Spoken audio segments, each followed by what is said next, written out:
that actually the dictator, Vladimir Putin, is literally thinking the same way as you do. Let's talk about that for more. And I had two quite interesting conversations for you in this regard with Mark Ellis, Executive Director of the International Bar Association, and Anton Korinevich, Ambassador at Large in the Ministry of Foreign Affairs of Ukraine. We speak about the tribunal for Putin and Russian high commanders, the punishment for their deeds, and what the world does to prevent new aggressions against itself.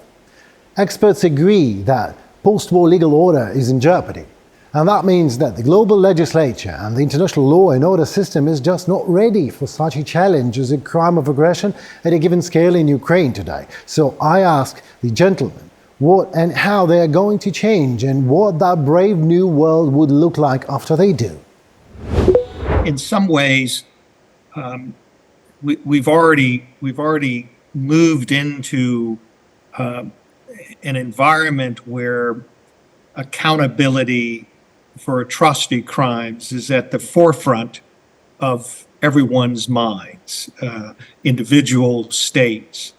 In all of my years dealing with international criminal law, there's never been a time where there's been more attention on ensuring that those who have committed just the worst atrocities in the world are brought to justice. And this has been going on for a while. The development of the International Criminal Court, now the more progressive use of universal jurisdiction.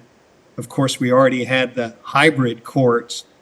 I think all indicate that the international community is in a new era where justice and accountability are really crucial. But Russia's attack, Russia's war against Ukraine, has even accelerated this idea that accountability and justice are absolutely critical for the international community, and now more than at any other time. And the element that you've mentioned, which is somewhat in the forefront of people's thinking, is the crime of aggression, because Russia unilaterally decided to invade Ukraine, violating every fundamental principle of international law. And when we think about the definition of the crime of aggression, Russia, but particularly Mr. Putin, because the crime of aggression is towards individuals, there's no question that that crime has been committed. And so I think we have the instruments here, even though there are challenges, because the International Criminal Court does not have jurisdiction over the crime of aggression that Russia has committed against Ukraine. So we have to find a new way, a new avenue to ensure that this crime, to me, the most serious crime, the crime of aggression, it has the support to ensure that we bring Mr. Putin and others to justice. So if you talk about the brave new world, in some ways we're there, but this will be a real test for the international community on whether or not we can find an avenue, a structural avenue, both that meets political and legal parameters to ensure that Mr. Putin and other high-level leaders are brought to justice for the crime of aggression. It won't be easy because of there are lots of challenges here. But the fact that the international community now is focused on a serious attempt to create a mechanism for the crime of aggression against Mr. Putin, I think bodes well for the international community and for the success of ensuring that he is brought to justice. Obviously, today we can't arrest Putin. So I'd ask experts about the tribunal in absentia. Is that possible? How it can be done? And can we expect any changes in Putin's behavior after such a sentence of such a court is brought?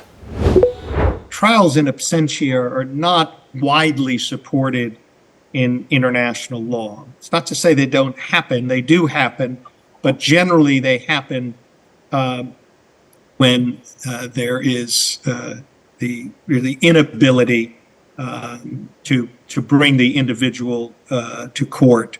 But the ICC, the ad hoc tribunals for Yugoslavia, Rwanda, most of the tribunals, with the exception of the special tribunal for Lebanon, do not accept this idea of trials in absentia. However, I think it could happen, possibly with a new structure, whatever that structure might be, that the international community decides now, even with Mr. Putin still in Russia, to pursue a trial in absentia. But we know that we already know that Mr. Putin has been indicted by the International Criminal Court, and so not for the crime of aggression, as we know, but for war crimes. And I suspect that there'll be an amendment to those indictments and the arrest warrant, I think, in the future, and there'll be additional violations committed by Mr. Putin that will add to this indictment.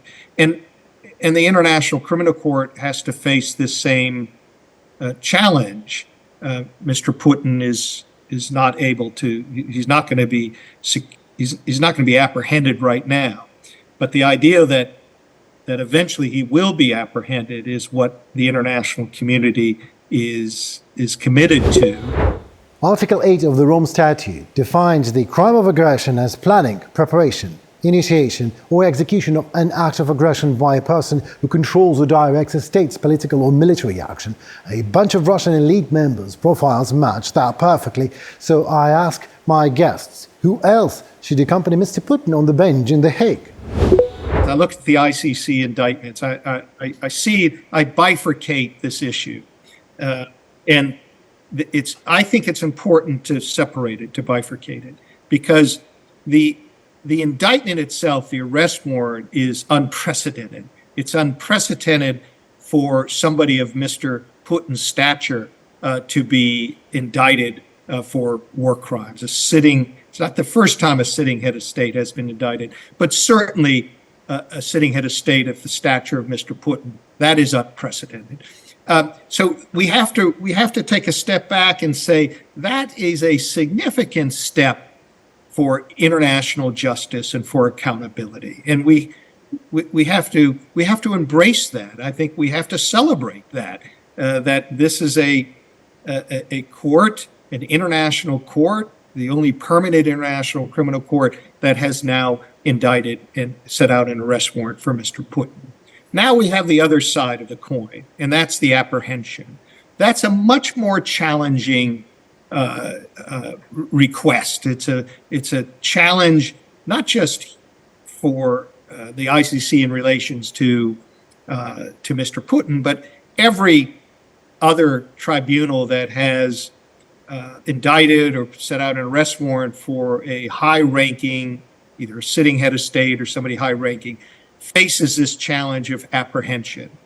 And apprehending the individual is dependent not on the court, but it's dependent on the international community. It's dependent on the political will of the international community to ensure that an individual who's been indicted and there's an arrest warrant will ultimately be brought to justice. And as I said, history shows that happens.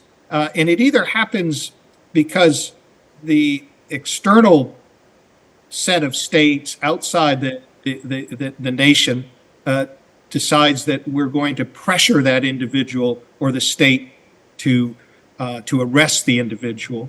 This has happened, for instance, with Milosevic in the former Yugoslavia. Or this happens with al-Bashir in Sudan. The population begins to be wary. They lose their enthusiasm for this indicted war criminal. And it may seem odd now that you would think that Putin could lose that support. But again, history shows that that's oftentimes the case.